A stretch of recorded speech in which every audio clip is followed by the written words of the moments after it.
brought you by Silver Pumps and Motors. Top quality और consistent performance के लिए सिर्फ सिल्वर पंप्स नाम याद रखना।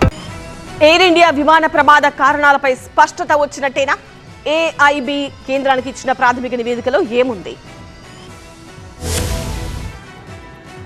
అహ్మదాబాద్ విమాన ప్రమాద ఘటనపై air craft accident investigation bureau AIB దర్యాప్తు కొనసాగుతోంది. ఈ ప్రమాదంపై ఇప్పటి వరకు జరిపిన విశ్లేషణ దర్యాప్తు ఆధారంగా ఏఐబి ప్రాథమిక నివేదికను కేంద్ర పౌర విమానయాన మంత్రిత్వ శాఖతో పాటు సంబంధిత ఇతర అధికారులకు సమర్పించినట్లు ప్రభుత్వ వర్గాలు తెలిపాయి. విమాన డేటా, చివరి నిమిషంలో సిబ్బంది చర్యలు, వాతావరణ పరిస్థితులు సహా వివిధ అంశాలతో ఈ ప్రాథమిక నివేదిక రూపొందించినట్లు తెలుస్తోంది. ఈ నివేదికతో ప్రమాదానికి గల కారణాలపై ఓ కొలుకొచ్చే అవకాశాలు కనిపిస్తున్నాయి.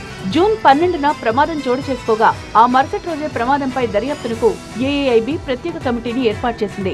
దీనికి ఏఐబి డైరెక్టర్ జనరల్ నేతృత్వం వహిస్తుండగా aviation medicine, air traffic control నిపుణులు, నేషనల్ ట్రాన్స్పోర్టేషన్ సేఫ్టీ బోర్డు నిపుణులు సభ్యులుగా ఉన్నారు. ప్రమాదానికి గురైన విమానం నుంచి సేకరించిన బ్లాక్ బాక్సులను ఏఐబి ల్యాబ్ కు తరలించారు. అందులో డేటాను విజయవంతంగా డౌన్లోడ్ చేసి ప్రమాదానికి గల కారణాలను విశ్లేషిస్తున్నారు. జూలై 11 లోపు నివేదిక ఇవ్వాలని ఏఐబికి కేంద్రం గడువు విధించింది.